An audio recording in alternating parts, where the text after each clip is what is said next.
ایک شخص کا واقعہ آتا ہے ابو بکر بن عبد الباقی کا۔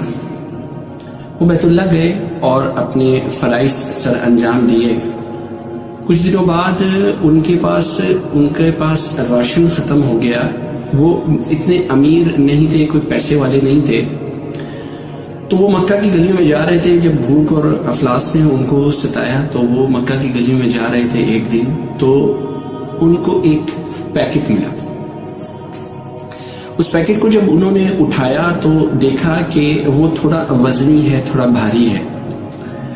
تو انہوں نے کہا کہ چلیے اب میں کمرے میں جاتا ہوں اور اس کو میں دیکھتا ہوں۔ تو جب وہ کمرے میں گئے اور اس پیکٹ کو جب کھولا اور کھولتے ساتھ دیکھتے ہیں کہ اس میں انتہائی خوبصورت اور انتہائی قیمتی ایک ہار موجود ہے۔ انہوں نے کہا پتہ نہیں کس کا ہوگا۔ خیر وہ پھر دوبارہ ایک دن مکے کی طرف جا رہے تھے اور ان کی گلیوں میں، تو وہاں پر ایک شیخ ایک اناؤنسمنٹ کر رہے تھے۔ ایک شیخ بزرگ وہ ایک اناؤنس کر رہے تھے، ایک پکار رہے تھے، اعلان کر رہے تھے، اور ان کے ہاتھ میں 500 دینار تھے۔ انہوں نے اناؤنس کیا کہ میرے گھر والوں کا کوئی ایک ہار گم ہوا ہے، جس کو ملے میں اس کو یہ 500 دینار دوں گا۔ تو ابو بکر بن عبد الباقی رحمہ اللہ نے کہا کہ چلے میں اب جاتا ہوں، چونکہ وہ ہار جو شیخ بول رہے ہیں وہ میرے پاس ہے۔ وہ کمرے میں گئے اور جا کر وہ ہار لے کر آئے اور شیخ کو بولا کہ آپ مجھے اس کی 3 نشانیاں بتا دیں۔ ٹھیک ہے، پہلی نشانی کہ وہ کس چیز کا پیکٹ ہے، ٹھیک ہے نا، جس میں وہ ہار تھا۔ دوسرا یہ کہ وہ پیکٹ کس دھاگے سے، کس چیز کے دھاگے سے بندھا ہوا تھا۔ تیسرا یہ کہ ہار میں کوئی نشانی بتا دے، اس ہار کی کوئی بڑی نشانی۔ شیخ نے بولا، جو بزرگ تھے انہوں نے کہا پیکٹ ریشم کا تھا۔ ابو بکر نے کہا بالکل ایسے ہی۔ انہوں نے کہا کہ اس کو جس سے باندھا گیا تھا وہ بھی ریشم کا تھا۔ انہوں نے کہا بالکل ایسے ہی۔ انہوں نے کہا کہ جو شیخ تھے بزرگ، انہوں نے کہا کہ ہار کی جو نشانی ہے اس کے اندر 30 نگ جڑے ہوئے ہیں۔ تو انہوں نے ہار نکالا اور گنا، 1 2 3 4 5 6 7 8 اور 30 نگ پورے ہوئے، اور انہوں نے کہا یہ آپ کی امانت، شیخ آپ کے لے جائیں۔ ان کے ہاتھ میں جو 500 دینار تھے انہوں نے ابو بکر بن عبد الباقی کو دینے چاہے تو انہوں نے انکار کر دیا۔ انہوں نے انکار کیا، انہوں نے کہا میں یہ نہیں لیتا۔ انہوں نے کہا لو۔ انہوں نے کہا میں نہیں لیتا، میں نے اب یہ سوچ لیا کہ اس کا اجر مجھے میرے اللہ سے چاہیے۔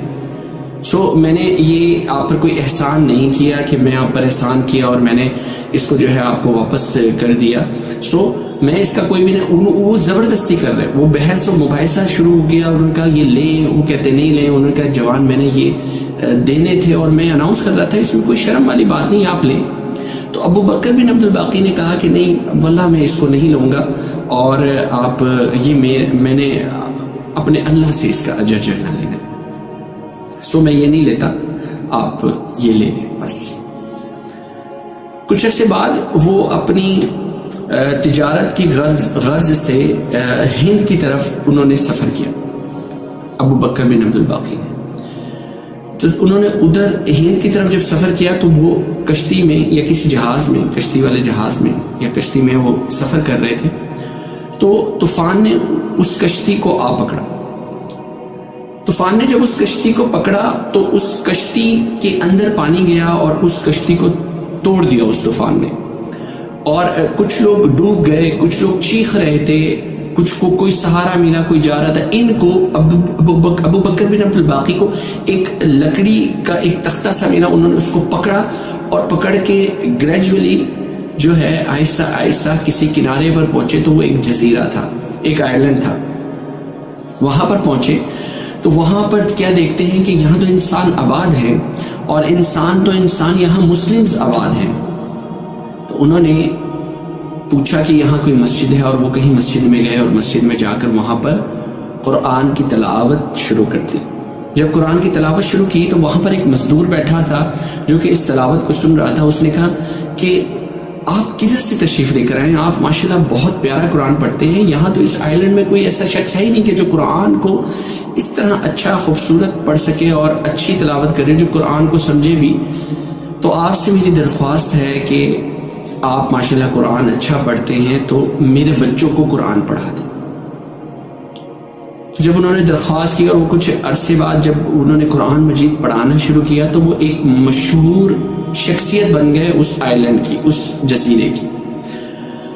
تو کچھ عرصے بعد انہوں نے کہا کہ بھئی میں تو اب آپ لوگوں سے اجازت چاہوں گا، میں اب یہاں سے جاؤں گا کیونکہ میری اپنی لائف بھی ہے، میں نے اپنے کام کاج کرنے ہیں اور میں جہاں سے آیا ہوں میں وہاں جانا چاہتا ہوں، میں تو یہاں مہمان ہوں.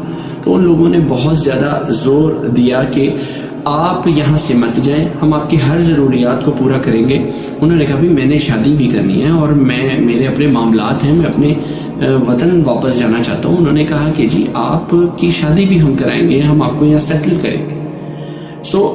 کچھ عرصے بعد ان کی شادی ایک یتیم بچی سے ہوئی جو کہ وہ بہت امیر تھی. ٹھیک ہے، تو انہوں نے کہا ایک شخص تھا یہاں بہت اثر و رسوخ رکھنے والا تھا، کافی امیر تھا، اس کی بیٹی ہے، وہ اکیلی ہے اور وہ امیر بھی ہے. خیر اس یتیم بچی سے انہوں نے شادی کروا دی. جب شادی کروائی تو پہلی رات جب ابو بکر بن عبد الباقی اس لڑکی کے پاس گئے تو وہ کیا دیکھتے ہیں کہ اس کی گردن میں، اس کے گلے میں وہ ہار جو مکہ کی گلیوں میں ان کو ملا تھا وہ ہار اس لڑکی نے پہنا. وہ یہ دیکھ کر بہت حیران ہوئے اور خاموش ہو گئے. تھوڑے دنوں بعد جب لوگوں نے پوچھا کہ ہاں کیسی زندگی گزر رہی ہے، انہوں نے کہا بہت اچھا گزر رہا ہے، پر ایک بات مجھے جو بہت ستاتی ہے وہ یہ کہ جس لڑکی سے میری شادی ہوئی ہے اس نے اپنے گلے میں جو ہار پہنا ہوا تھا وہ ہار انتہائی قیمتی تھا اور وہ ہار مجھے مکہ کی گلیوں میں ملا تھا، تو یہاں وہ کیا کر رہا ہے؟ تو لوگوں نے یہ سنا اور پکار اٹھے کہ اللہ اکبر، کہ اس کا باپ، اس کا والد ہمیں ایک کہانی سنایا کرتا تھا کہ ایک نوجوان تھا جو مجھے مکہ کی گلیوں میں ملا اور اس نے بغیر کسی لالچ کے مجھ کو یہ ہار واپس کیا اور وہ بہت نیک انسان تھا. تو میں یہ دعا کرتا ہوں کہ میری بیٹی اور میری بچی کی شادی اس ایک نوجوان جو نیک نوجوان ہے اس کے ساتھ ہو جائے. اور وہ یہ دعا کرتا کرتا اس دنیا سے چلا گیا. اور آج ہم یہ دیکھ رہے ہیں کہ آپ کی اس کے ساتھ شادی ہو گئی.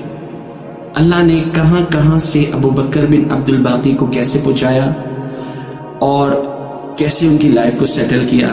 خیر کچھ عرصے بعد ان کو اس ہار کو بیچنا چاہا، میاں بیوی کو ضرورت پڑی تو انہوں نے جو 500 دینار جو ٹھکرائے تھے اس کی جب قیمت لگی تو 5 لاکھ دینار اس کی قیمت لگی. تو بہن اور بھائیوں آپ یہ دیکھیں کہ ان کو سیٹل کیسے کروایا، ان کو ہار بھی مل گیا، ان کو ہار والی بھی مل گئی. اور اللہ بہت بہت، اللہ ہر چیز پر قادر ہے، اللہ بہت بہت غفور و رحیم ہے. اللہ رب العزت دیکھیں بہنوں اور بھائیوں، اپنی نیت کو ہم کو ٹھیک کرنا ہے، نیت اچھی ہونی چاہیے، اللہ کو اس کے ناموں سے پکارے. اللہ رب العزت نے قرآن میں ارشاد فرمایا وَمَن يَتَّقِ اللَّهَ يَجْعَلْ لَهُ مَخْرَجًا، کہ جس نے میرا تقوی اختیار کیا اس کے لیے میں رستے کھول دوں گا. وَيَرْزُقُهُ مِنْ حَيْثُ لَا يَحْتَسِبُ، اور میں اس کو رزق وہاں سے دوں گا جہاں سے اس کا گمان بھی نہ ہوگا.